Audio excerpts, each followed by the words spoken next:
Mas, kita tahu ya bahwa siapapun warga negara Indonesia tidak peduli agama, ras dan lain sebagainya, asal dari mana berhak menjadi presiden begitu. Nah, dengan ada dikotomi Jawa dan non Jawa ini sebenarnya mencederai sistem demokrasi kita tidak sih, Mas? Ya, gini, saya mau menjelaskan dalam konteks bahwa itu sebetulnya kan persepsi yang banyak muncul, ya kan, dalam fase-fase ketika menjelang proses elektoral gitu. Bahwa sentimen yang lebih menguat itu adalah misalnya Jawa gitu kan. Tapi juga harus diingat, saya mau meneruskan tadi uraian dari Bang Fakhri sama kawan saya Pradipto gitu kan. Bahwa sebetulnya kalau kita melihat sentimen tentang Jawa sendiri itu tidak pernah menjadi suatu hal yang fix. Tidak pernah tetap, selalu dinamis dan kerap kali itu menghadapi tantangan. Seperti apa misalkan? Contohnya, saya juga mau membicarakan dalam konteks sejarah ya. Kalau tadi dijelaskan misalnya Bang Fakhri tentang kemunculan yang disebut sebagai imagine communities, gitu, yang secara material itu kemudian dibentuk oleh misalnya tampilnya teknologi mesin cetak. Terus kemudian transportasi itu ada kereta api yang kemudian menembus batas gitu. Sehingga kemudian misalnya semesta tentang dunia itu tidak sependek seperti Jongko Joyoboyo. Jongko Joyoboyo itu kan sebetulnya ngelihat dalam dirinya itu ya semesta horizonnya itu Jawa gitu kan. Sehingga kemudian sampai Satrio Piningit itu orang Jawa gitu. Karena dalam pandangan beliau gitu, semesta tentang horizon alam politik itu ya Jawa. Tapi dengan kemudian munculnya transportasi yang kemudian mendekatkan jarak segala macam, terus kapal, terus ada media massa segala macam, semestanya meluas horizonnya.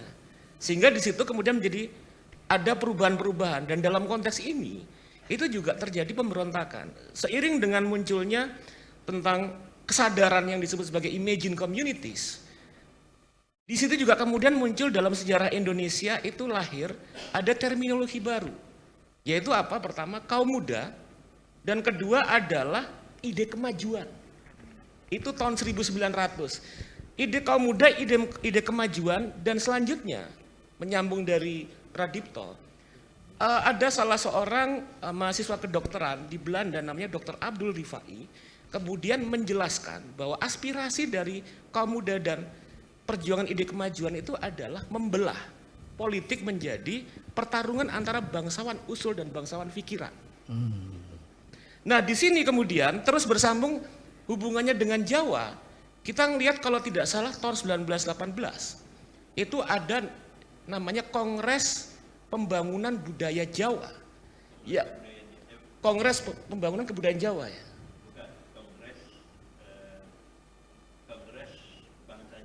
Kongres Bangsa Jawa. Yang di situ kemudian memunculkan dua representasi kontestasi tentang konservatisme dan ide kemajuan yang dibawa oleh namanya Dr. Sutatmo. Dr. Sutatmo dengan Sutatmo dan Dr. Cipto Mangunkusumo. Sutatmo merepresentasikan model Jawa Adiluhung, Jawa yang dijadikan sebagai pancernya bumi, pusatnya bumi, dan kemudian menjaga kebudayaan politik Jawa itu dalam hierarki antara kemudian Jawa halus, aristokrasi dengan Jawa low culture.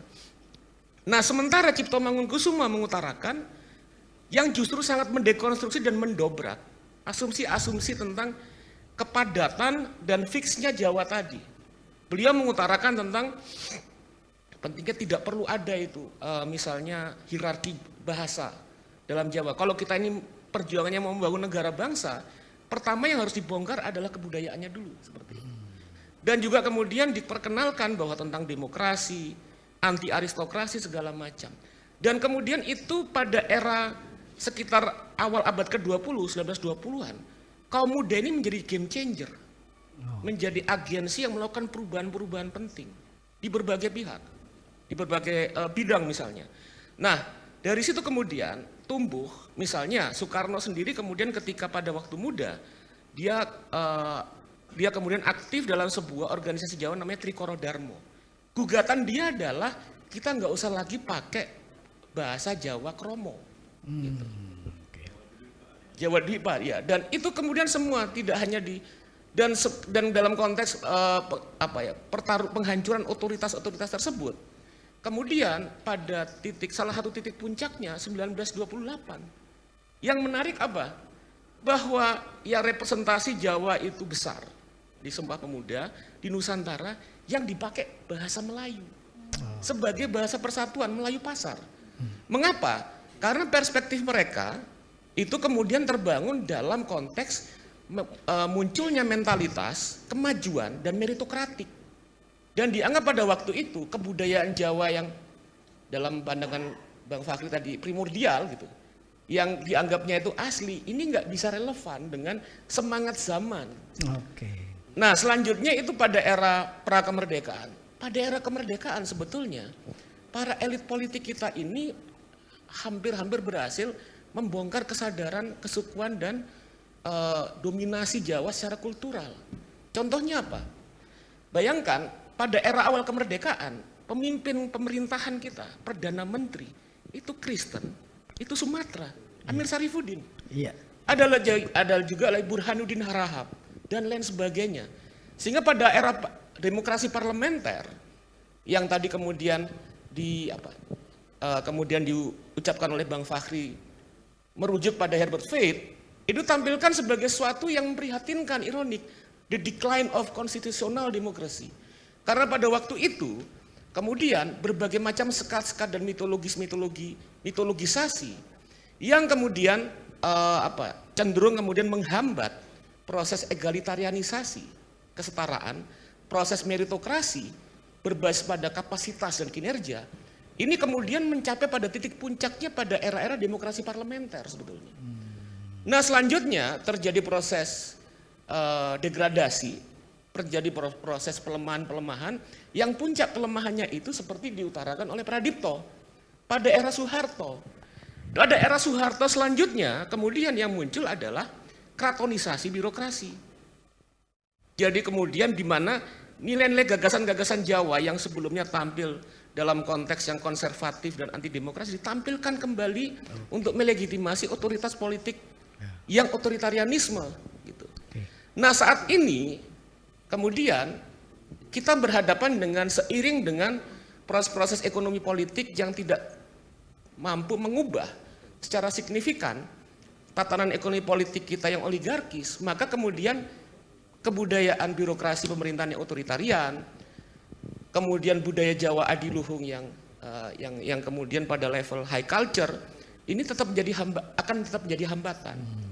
Tapi saya mau bilang begini, bahwa kalau tadi diutarakan perubahan-perubahan teknologi, perubahan-perubahan peradaban, tampilnya kembali kaum muda gitu kan. Dan munculnya kembali seruan-seruan untuk berpijak pada kapasitas meritokrasi, ini kemudian menjadi suatu semangat zaman yang tampil mengedepan. Pada era tahun 20-an seperti itu, dan sepertinya era digital teknologi sekarang, ini kita melihat pelan-pelan kaum muda ini ingin mengambil jarak dari persoalan-persoalan dan warisan-warisan buruk. Ingin mengubah gitu artinya? Ingin melakukan perubahan. Tanda-tandanya apa itu Mas Angga ya kira-kira yang bisa dijadikan contoh ya? Gini, kalau saya melihat kadang-kadang generasi di atas kalangan milenial itu kita seringkali, ya saya termasuk di crossroad lah ya, di ambang batas di antara ini. Saya ngobrol sama mahasiswa, saya mendengar milenial, saya diskusi sama kumpulan saya lagi, saya ke atas milenial kayak gitu. Tapi yang seringkali yang saya lihat bahwa mic-nya agak dekat Mas. Oke. Ya. Yang saya lihat adalah bahwa generasi di atas milenial seringkali kemudian underestimate terhadap kalangan-kalangan milenial. Kalau kita kemudian mendengarkan, menyaksikan diskusi mereka, mereka ini kemudian melihat Indonesia dengan cara pandang yang baru. Cara pandang kemudian yang mencoba melampaui sekat-sekat persoalan-persoalan yang menjadi perbincangan dari generasi-generasi yang lebih tua.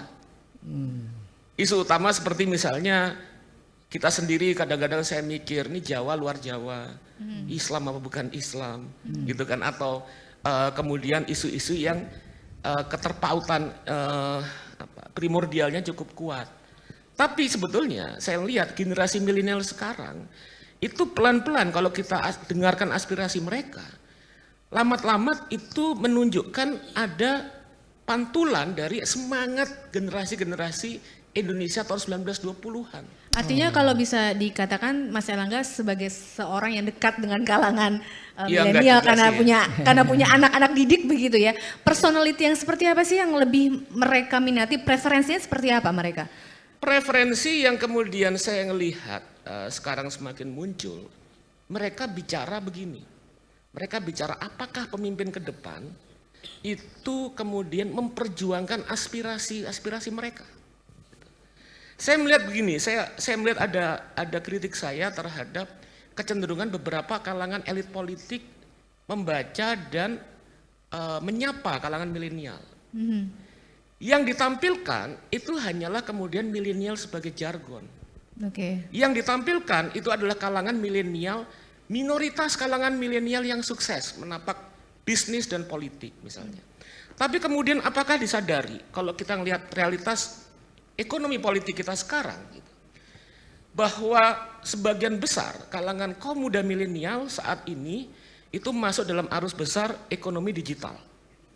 33 juta tenaga kerja digital di Indonesia sebagian besar kalangan milenial dan sekarang sedang menghadapi hantaman krisis.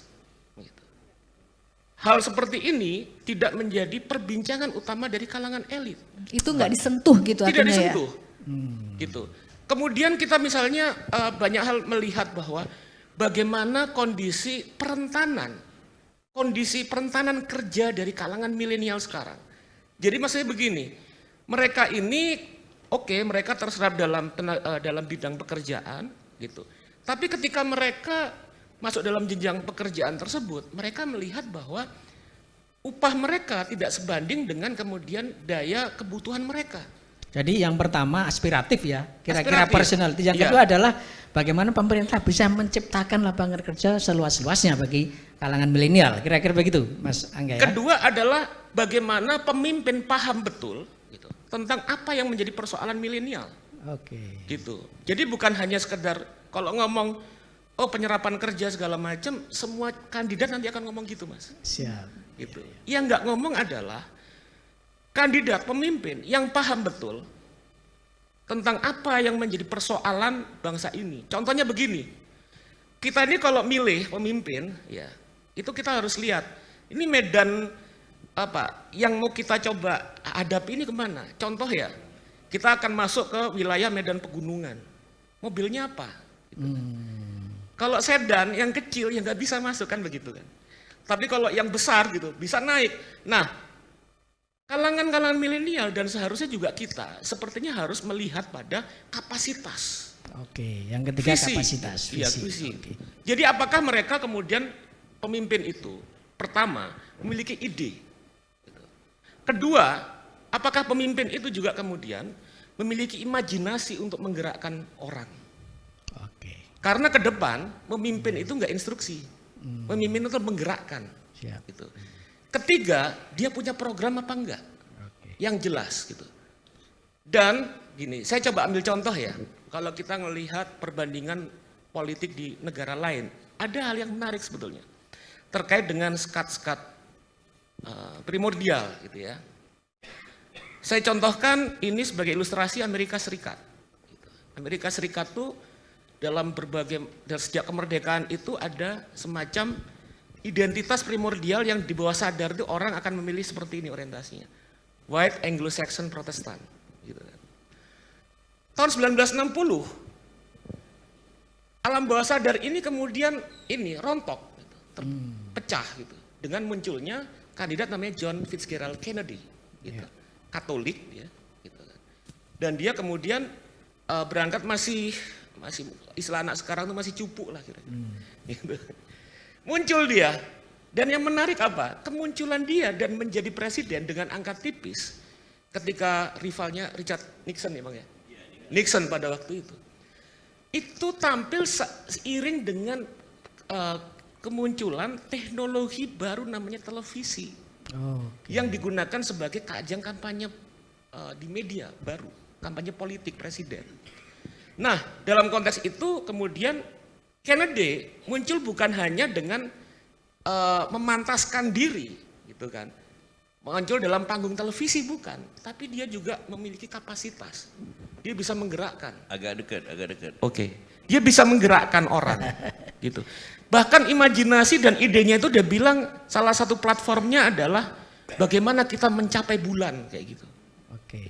Sebagai jalan untuk menyatukan bangsa Amerika dan lain sebagainya gitu. Nah, dan satu lagi tagline-nya gitu, yang kemudian menghimpun anak-anak milenial zaman itu adalah the new epoch. Epos baru. Perubahan misalnya seperti itu. Nah, saya mau bilang bahwa hal-hal primordial tadi itu sebetulnya bisa rontok oleh perubahan-perubahan fundamental. Dan itu yakin di pemilu 2024 akan rontok, Mas Angga? Ada potensi. Ada potensi untuk karena saya bukan dukun, saya yakin. Begitu kira-kira. Silakan. Ke dalam sesi tanya jawab. Jadi kita punya video yang sudah direkam sebelumnya. Jadi mahasiswa bertanya kepada narasumber di sini mengenai beberapa pertanyaan yang akan mereka ajukan. Kita simak bersama pertanyaan pertama. Kira-kira syarat apa aja yang digunakan untuk mendobrak stigma calon presiden yang dari Jawa?